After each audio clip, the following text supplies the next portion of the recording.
D'un côté, j'étais là de guérir, de parler et d'instruire les gens qui écoutaient bouche bée sans comprendre vraiment ce que j'essayais de leur dire. Je pensais que ma connaissance leur permettrait de quitter leur misère, ou tout du moins d'établir le contact avec le Père et d'avoir un aperçu du royaume des cieux.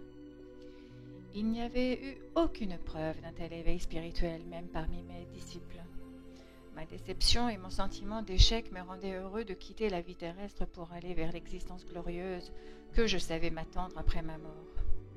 D'un autre côté, je me demandais comment j'allais supporter la douleur de la crucifixion.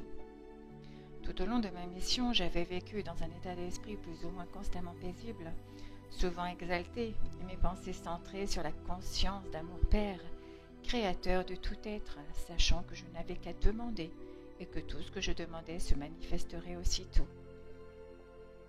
Serais-je capable de conserver toute ma sérénité lorsque l'on me porterait devant le conseil, lorsqu'on m'emmènerait à la crucifixion, lorsque je serais cloué sur la croix? Mes mains supporteraient-elles le poids de mon corps? Parce que maintenant, je cédais au doute et à la peur. Le niveau habituel des fréquences de ma conscience se baissait rapidement. Cela me faisait redescendre dans les fréquences de conscience du plan terrestre. Je redevins la proie de mon agressivité d'autrefois, qui m'incitait à commettre des actions déraisonnables que je n'aurais jamais envisagées plus tôt, quand j'étais dans mon état d'harmonie totale avec la conscience d'amour Père. Mes doutes et mes conflits internes s'extériorisèrent dans ma vie sous forme d'émotions et d'impulsions humaines qui contrevenaient à la loi cosmique d'amour. Il y eut d'abord l'épisode du figuier. J'avais faim et j'allais vers l'arbre, ne m'attendant pas vraiment à y trouver des fruits, car ce n'était pas la saison des figues.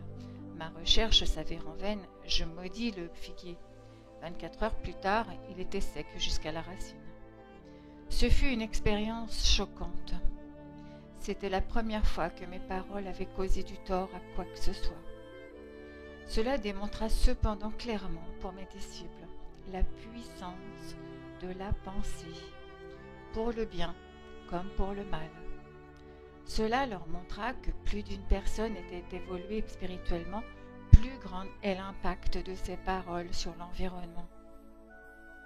Je saisis l'occasion de relever pour mes disciples que je m'étais conduit de manière irréfléchie, comme le font la plupart des gens, qui, lorsqu'ils ont des attentes élevées, ne peuvent avoir ce qu'ils veulent. Ils réagissent en général avec colère, hostilité. Ils pleurent et prononcent même des paroles dures qui pourraient, le cas échéant, aller jusqu'à vouloir du mal, ou maudire la personne qui leur a refusé ce qu'ils désiraient. Ils voyaient maintenant eux-mêmes que ma malédiction avait fait au figuier. Ils devaient maintenant être capables de comprendre que si une conviction ferme leur apportait tout ce qu'ils désiraient et imaginaient, il leur fallait aussi être constamment conscients de leur propre état mental ou émotionnel. Ils ne devaient en aucun cas héberger de ressentiment à l'encontre d'autrui, mais pardonner rapidement.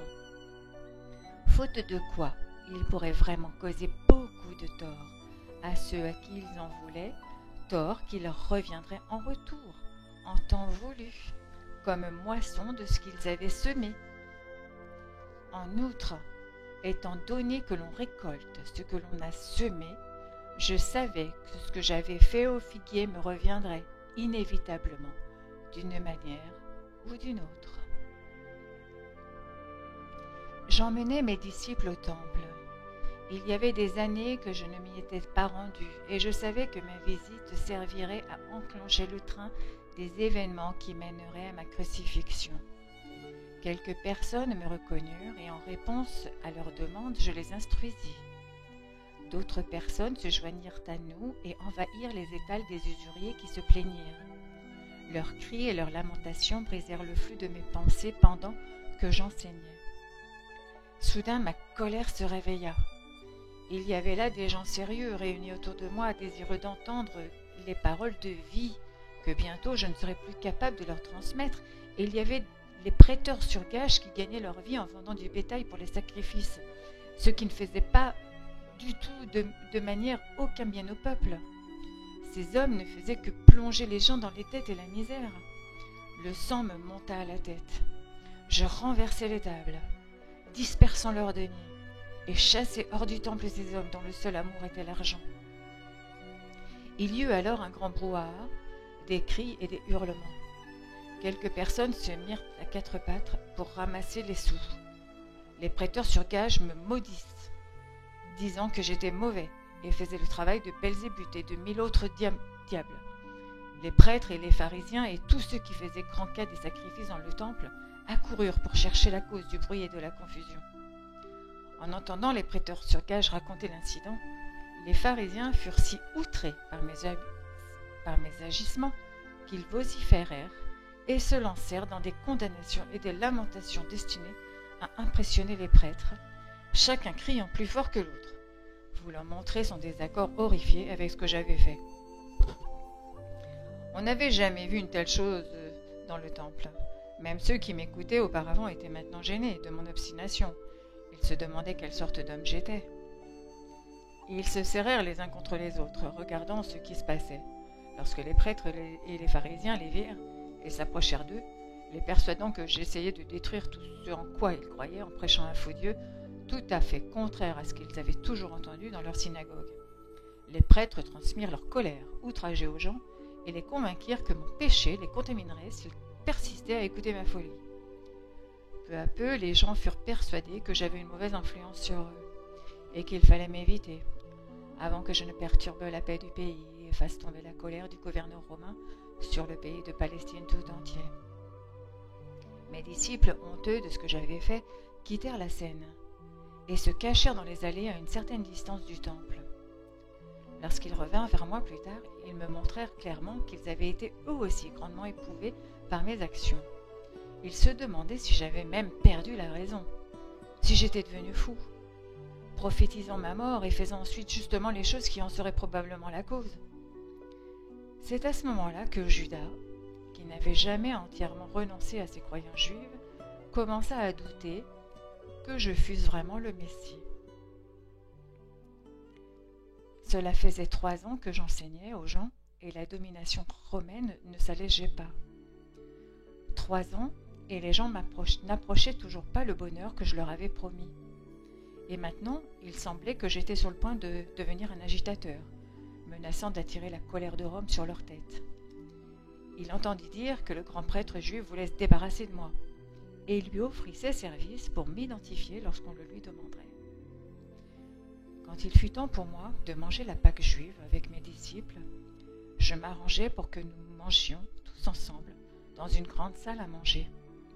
Je savais que c'était la dernière fois que je mangeais sur terre. Je ne veux pas me replonger dans la conscience de cette nuit-là. Je ressentis une immense tristesse à l'idée de quitter mes disciples qui s'étaient tellement dévoués.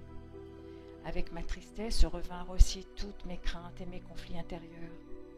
J'eus des moments de grande émotion et de profond apitoiement sur moi-même. J'avais l'impression que personne ne comprenait ce que j'avais tenté de faire pour mon peuple et le sacrifice que je m'apprêtais à faire pour lui. Jean racontait avec entrain l'histoire de la dernière nuit des Israélites en Égypte, avant leur fuite dans le désert. Il parla de l'ordre donné par Moïse au chef de chaque famille. Tuer un agneau sans tache, l'accommoder d'une certaine façon, asperger de son sang les montants et le linteau de la porte des habitations israélites, parce que cette nuit-là, les anges massacreraient tous les premiers-nés des Égyptiens, ainsi que leur bétail. Il fit un récit touchant des clameurs des Égyptiens qui, se réveillant, trouvèrent dans chaque foyer leur premier-né ensanglanté, sans qu'aucun ne fût épargné.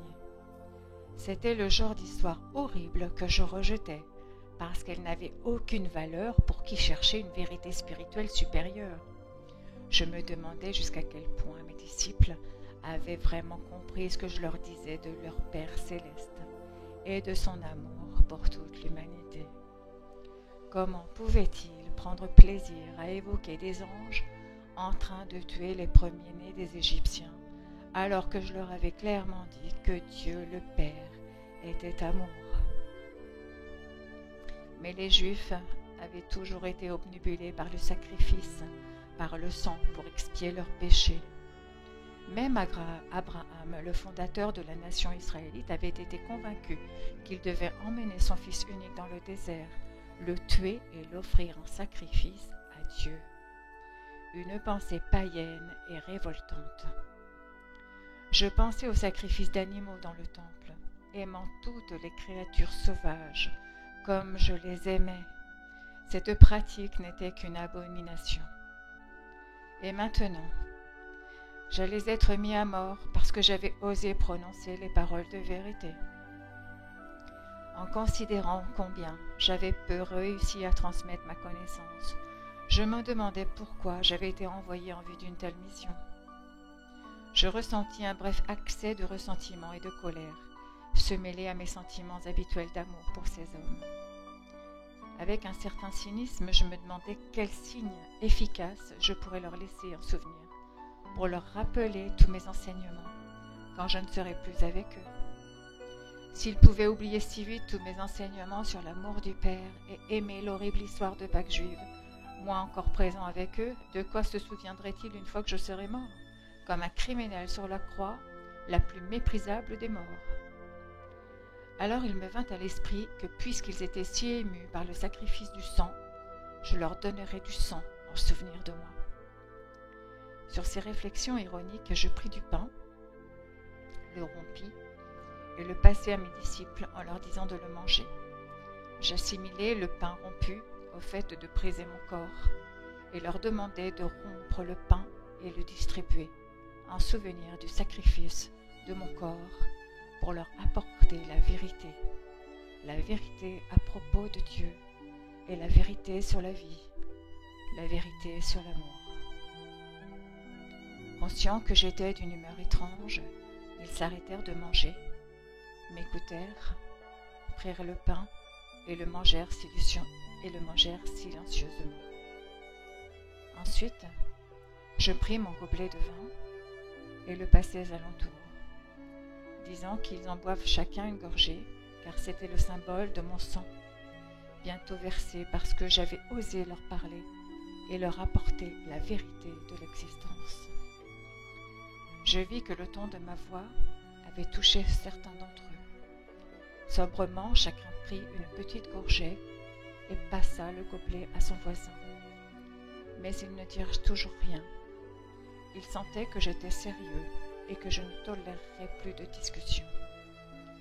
Puis je leur dis que l'un des leurs allait me trahir. En mon fort intérieur, je comprenais ses motifs et savais qu'il faisait partie de la séquence des événements à venir. Il ne faisait que jouer le rôle que sa nature lui avait soufflé. Je savais qu'il souffrirait beaucoup et je ressentis de la compassion pour lui. Mais je gardais ses pensées pour moi. Lorsque j'annonçai que l'un d'eux allait me trahir, priai Judas de partir et de faire rapidement ce qu'il avait à faire, les disciples s'animèrent, ne sachant si ce repas était vraiment leur dernier repas avec moi.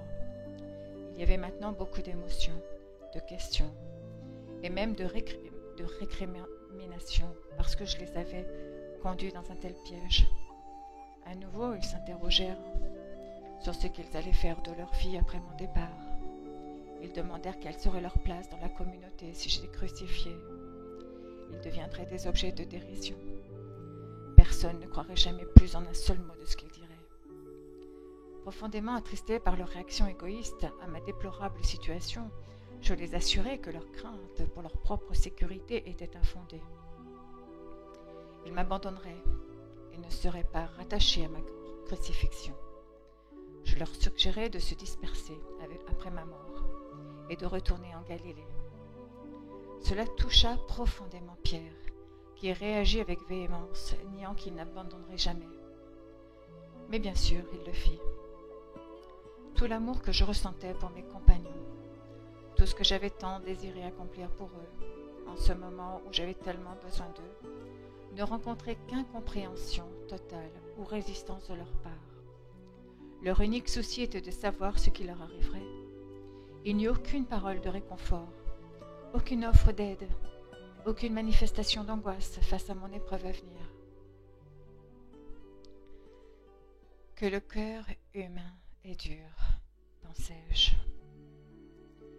Combien de siècles faudrait-il avant que l'homme puisse dépasser ses maux et sa propre douleur pour ressentir un peu d'amour et de compassion vis-à-vis de ceux qui étaient encore plus malheureux que lui.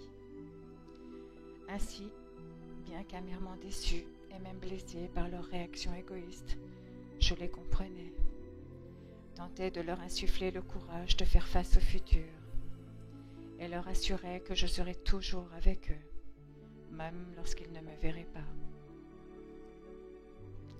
L'œuvre que j'avais commencée continuerait depuis l'au-delà. Je n'avais pas l'intention de les laisser seuls. Je savais qu'ils connaîtraient et sentiraient ma présence et en seraient réconfortés. Je leur dis de s'accrocher aux souvenirs qu'ils avaient de moi lorsque j'étais avec eux. Je les avertis qu'il y aurait beaucoup de gens qui poursuivraient leur chemin dans la connaissance que je leur avais donnée, mais que des étrangers chercheraient à ajouter la voix de la tradition et de la raison à mes enseignements. Mes paroles seraient si déformées qu'elles ne révéleraient finalement plus la vérité originelle que j'avais apportée au monde. Lorsque je leur dis que cela se produirait, ils furent perturbés et même paniqués. Je fus soulagé de voir que mes enseignements n'avaient pas été vains après tout, et n'étaient pas tombés dans des oreilles complètement sourdes. Ils me demandèrent de leur en dire davantage, mais je levai mes mains et je dis que c'était tout ce que je pouvais leur dire. Arrivé à ce stade, je sentis que j'avais dit tout ce que j'avais à dire pendant que j'étais sur terre, et que mes discours aux hommes avaient été accomplis. Tout ce que je désirais le plus au monde était de me retirer dans le silence et de trouver paix et soulagement dans mon lien avec le Père. Nous quittâmes la salle à manger et nous dirigeâmes vers le mont des Oliviers. Mais mes disciples ressentaient un mélange de conflits intérieurs, de crainte et de doute. La plupart d'entre eux me quittèrent pour rejoindre leur famille et leurs amis qui célébraient toujours leur Pâques juive. Dans le jardin se trouvait un rocher particulier en forme de petite grotte. J'aimais m'y abriter du vent. Je m'assis donc, méditais et priais, cherchant ma voie vers l'harmonie exaltante que j'avais atteinte autrefois. Je savais qu'en entrant en unisson avec l'amour Père, mes peurs disparaîtraient. Je me retrouverais dans un état de paix et de confiance totale et absolue. Je sentais la puissance de l'amour me pénétrer, posséder ma conscience humaine. La force d'endurer ce qui m'attendait prit possession de mon cœur. Je resterai dans l'amour et donnerai de l'amour aux autres jusqu'à mon dernier souffle. Et il en fut ainsi. Je ne reviendrai pas sur le procès et la crucifixion. Cela ne porte pas conséquence. Lorsqu'enfin je mourus sur la croix et que mon esprit se retira de mon corps torturé, je fus élevé dans une lumière radieuse et ineffable. J'étais entouré de la chaleur et du bien-être de l'amour, comme je ne l'avais jamais été. J'avais la sensation d'être entouré et d'avoir bien travaillé d'extase. J'étais enveloppé de louanges, de l'assurance puissante d'avoir bien travaillé, d'être dans la force universelle pour continuer l'œuvre d'une joie et d'un ravissement qu'aucun état terrestre ne connaîtra jamais. J'accédais à une nouvelle et merveilleusement belle façon de vivre, mais redescendis tout de même en conscience afin de garder contact avec ceux que je laissais derrière moi. Je pus me montrer à ceux qui étaient suffisamment sensibles pour me voir. Cependant, l'histoire de Thomas, censée avoir désigné du doigt mes blessures, est un non-sens. Mes disciples ne savaient pas que je m'étais secrètement arrangé avec Joseph d'Arimathie pour qu'il m'emporte après ma mort, mon corps, vers son propre tombeau inutilisé, où il put l'oindre, selon la coutume, avant le coucher du soleil. Lorsque l'obscurité tomba, que tous observèrent le sabbat à Jérusalem, assisté de 2 fidèles serviteurs à cheval, il prit secrètement mon corps pendant la nuit pour l'emmener loin des sentiers battus, vers une montagne des environs de Nazareth en Galilée. Là-bas, assisté par ma famille et en suivant mes instructions, il trouverait une petite caverne cachée qui m'avait abrité des tempêtes et où je me réfugiais lorsque j'étais jeune, malheureux, rebelle et en guerre contre le monde entier. Joseph me promit de trouver la caverne d'après une carte que je lui avais donnée et de m'y laisser après m'avoir embaumé. Il renfermerait hermétiquement la petite entrée afin de la protéger contre des éventuels intrus. Là-bas, mon corps repose à l'abri des tourments. Il a été dit de moi que mon corps a ressuscité. Quelle absurdité! Évoquée par des esprits terrestres en mal d'explications satisfaisantes concernant ma mort sur la croix, comme un criminel. Quel besoin aurais-je eu d'un corps terrestre pour continuer à vivre dans la dimension suivante?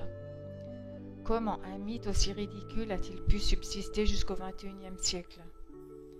On peut mesurer le manque de compréhension des chrétiens par le fait qu'ils ont accepté aveuglément un tel dogme pensé jusqu'à aujourd'hui. Pensez-y attentivement. Libéré d'un corps terrestre, ayant vécu cette expérience de l'extase et du ravissement glorieux qu'est le passage à une dimension supérieure de conscience universelle, pourquoi aurais-je voulu retourner dans la dimension terrestre pour revenir dans mon corps? De quelle utilité cela aurait-il été pour moi dans votre monde ou dans le mien, alors que la substance physique de mon corps, pendant que je vivais sur terre, pouvait être spiritualisée dès qu'elle s'accordait parfaitement à la conscience d'amour-père. Mon corps n'aurait-il pas été une gêne et une entrave pour mes voyages ultérieurs dans les royaumes spirituels suprêmes? Les choses visibles ne sont que la manifestation de fréquences spécifiques de vibrations-conscience, lesquelles produisent un scintillement de petites poussières ou particules, donnant une apparence de matière solide. Toute substance visible possède sa propre fréquence vibratoire unique. Un changement de la fréquence de vibration produit un changement dans l'apparence de la matière. Lorsque les énergies de conscience changent, les apparences de la matière changent aussi. C'est pourquoi il m'était possible de concentrer et d'abaisser mes fréquences de conscience au point de rendre ma forme visible à l'œil humain. Je pouvais retourner vers mes disciples et être vu d'eux. Et c'est ce que je fis. Je les aimais plus que jamais et leur devais tout le bien-être et le soutien possible après ma mort. Et non seulement cela, mais il est nécessaire que j'instille ma puissance dans leur esprit afin de leur donner l'élan et le courage de continuer l'œuvre que j'avais commencée. Cependant, sachez que la conscience individualisée qui s'élève dans les fréquences vibratoires jusqu'aux portes même de la dimension créatrice universelle devient de la lumière individualisée, une conscience individualisée qui ne nécessite aucun corps pour exprimer et jouir de tout ce que la conscience glorieuse peut imaginer dans les royaumes spirituels les plus élevés. C'est un état de ravissement et d'être suprême sans aucun des besoins, désirs et impulsions qu'expérimentent ceux qui ne sont pas élevés plus haut et au-delà de l'ego. Sur Terre, votre esprit reste ancré à l'intérieur de certains paramètres de fréquences vibratoires, emprisonné dans des corps qui ont leurs propres besoins. Si votre conscience devait vraiment s'élancer au-delà de ces paramètres, votre moi terrestre disparaîtrait. Quand j'ai été piégée dans un corps, je me suis aussi trouvée en grande partie confinée dans ces paramètres de fréquence et de conscience vibratoire.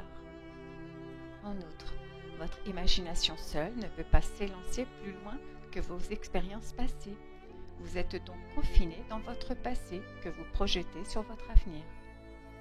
Cependant, petit à petit, vous serez guidé par des esprits suffisamment sensibles pour accéder aux dimensions spirituelles plus élevées qui peuvent de ce fait dépasser vos frontières de conscience présentes. Ils s'imprégneront à votre intention de ces expériences et d'états d'être merveilleux qui vous dépassent et auxquels vous pourrez alors vous-même aspirer. C'est ainsi que vous avancerez dans votre développement spirituel, par étapes ou marches successives. Chaque étape vous confère une vision plus haute de ce qui peut être réalisé. À partir de cette vision, vous formulez un nouveau but. En gardant ce but en tête, vous travaillez à vous purifier de l'influence contagieuse des impulsions d'attachement et de rejet de votre existence terrestre. Pas à pas, vous transcendez votre ego. Quand vous transcendez votre ego, qu'il se dissout dans votre conscience, vous êtes alors pleinement vivant dans la conscience d'amour Père et découvrez la réalité du royaume des cieux dans votre vie en vous, dans votre environnement.